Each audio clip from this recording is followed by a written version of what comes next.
नमस्कार बच्चों, आप सभी का मेरे चैनल लेट्स लर्न देवभूमि में पूरे दिल से बहुत बहुत स्वागत है। जैसा कि आप सभी जानते हैं, हमारे चैनल पे चल रही है उत्तराखंड सीरीज़, जिसमें वर्तमान में हम बात कर रहे हैं उत्तराखंड के विगत वर्षों के प्रश्नोत्तर। 30 दिन की इस मास्टर क्लास का आज हमारा है 21वां दिन। पिछली 20 क्लासेस में हमने वही प्रश्न डिस्कस किए जो उत्तराखंड की विभिन्न परीक्षाओं में पूछे जा चुके हैं। उसी कड़ी में आज 21वीं क्लास में भी हम सेम वही पैटर्न फॉलो करेंगे और वही प्रश्न डिस्कस करेंगे जो विभिन्न परीक्षाओं में पूछे जा चुके हैं। स्क्रीन पर आपके सामने प्रश्न मैंने लिखे हुए हैं, आपको दिख रहे होंगे। उम्मीद आपसे यही करती हूँ कि प्रश्नों का उत्तर आप मुझसे पहले दे सकें। आज का पहला प्रश्न, उत्तराखंड के किस जनपद में केदारनाथ मंदिर स्थित है?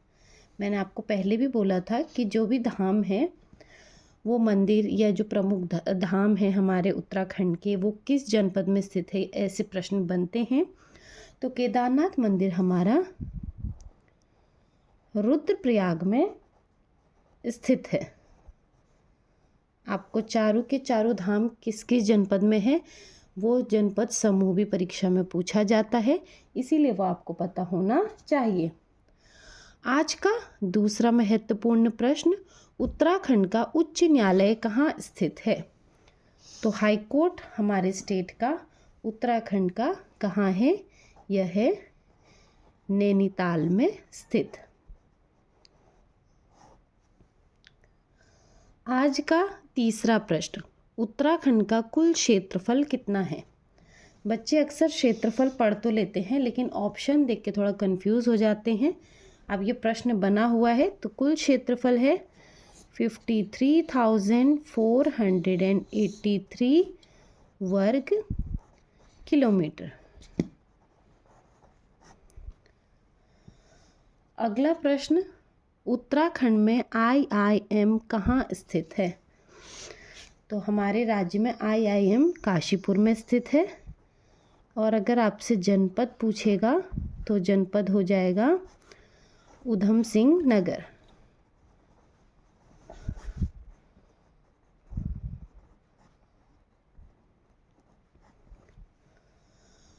आज का पांचवा महत्वपूर्ण प्रश्न, उत्तराखंड विधानसभा में अनुसूचित जनजाति के लिए कितने स्थान आरक्षित हैं?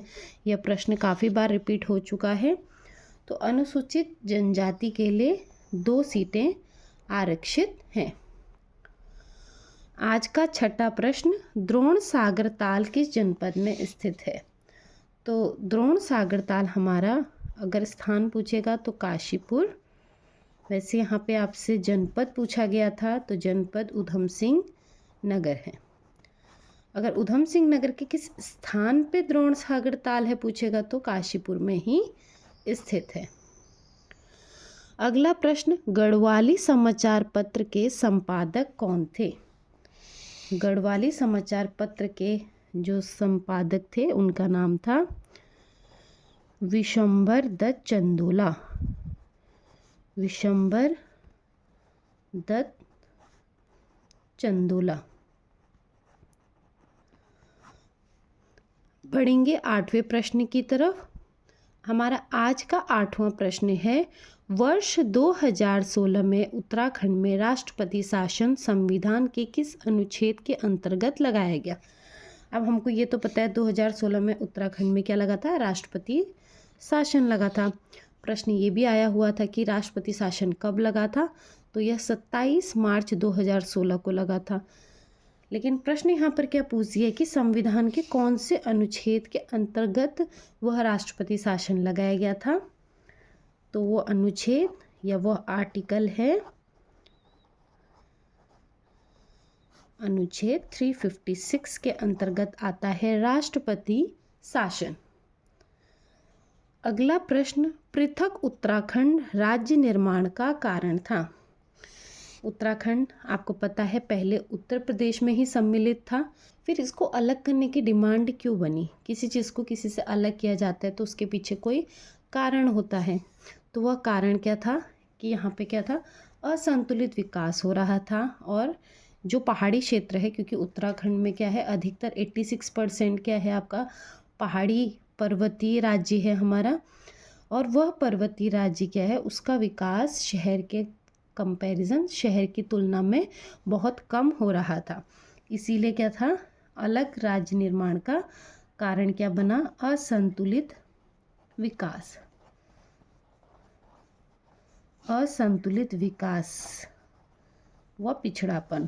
तो पहाड़ी क्षेत्र क्या था, शहरी क्षेत्र के हिसाब से या उसकी तुलना में क्या हो रहा था, पिछड़ रहा था। आज का 10वां महत्वपूर्ण प्रश्न, प्रसिद्ध गोलू देवता मंदिर किस जनपद में स्थित है? तो हमारे राज्य का प्रसिद्ध गोलू देवता मंदिर अल्मोड़ा में स्थित है। और गोलू देवता को ही कुमाऊं में न्याय के देवता के रूप में पूजा जाता है। बढ़ेंगे अगले महत्वपूर्ण प्रश्न की तरफ। अगला महत्वपूर्ण प्रश्न, गुमानी कवि के नाम से विख्यात है। तो जो उपनाम है, उपनाम भी क्या है, उत्तराखंड के विभिन्न परीक्षाओं में प्रश्न यहाँ से बनते हैं, ये आप सभी को पता है। तो गुमानी कवि के नाम से विख्यात कौन थे? लोक रत्न पंत। बढ़ेंगे अगले प्रश्न की तरफ। अगला प्रश्न, गौरा देवी के नाम से कौन सी योजना है? गौरा देवी जिनका संबंध चिपको आंदोलन से था, उनके नाम से या उनके नाम से एक योजना चल रही है, वह योजना है कन्या धन योजना।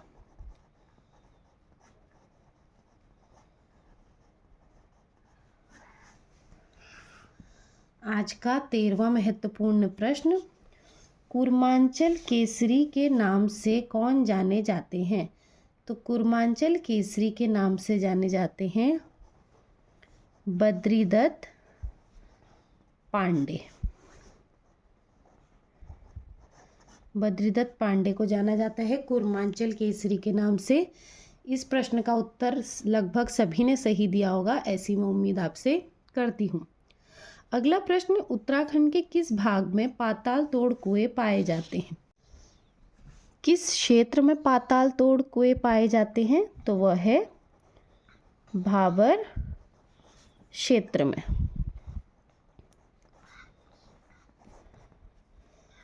अगला प्रश्न है, गढ़ केसरी के नाम से कौन प्रसिद्ध थे?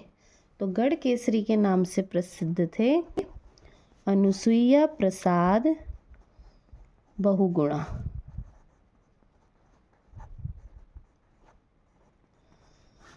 बढ़ेंगे आज के 16वें महत्वपूर्ण प्रश्न की तरफ, जो है बद्रीनाथ के लिए गाड़ू घड़ी यात्रा प्रारंभ होती है। कहाँ से होती है गाड़ू घड़ी यात्रा? यह प्रारंभ होती है टिहरी से।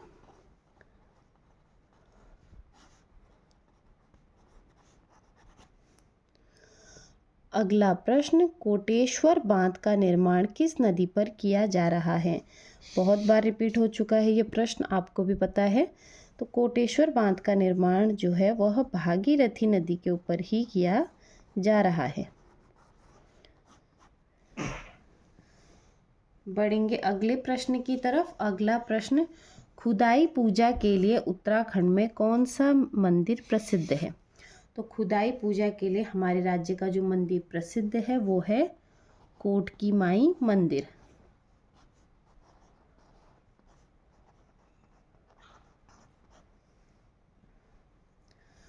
बढ़ेंगे अगले प्रश्न की तरफ। अगला प्रश्न, झाल, बिदाई, दमामा तथा मुरियो क्या है? झाल, बिदाई, दमामा, मुरियो ये आपको भी पता है, ये सब हैं कुमाऊं के वाद्य यंत्र। कुमाऊं के वाद्य यंत्र। और आज का हमारा आखिरी जो प्रश्न है वो है, चंद्र सिंह गढ़वाली का वास्तविक नाम क्या था? तो इनका वास्तविक नाम था चंद्र सिंह भंडारी।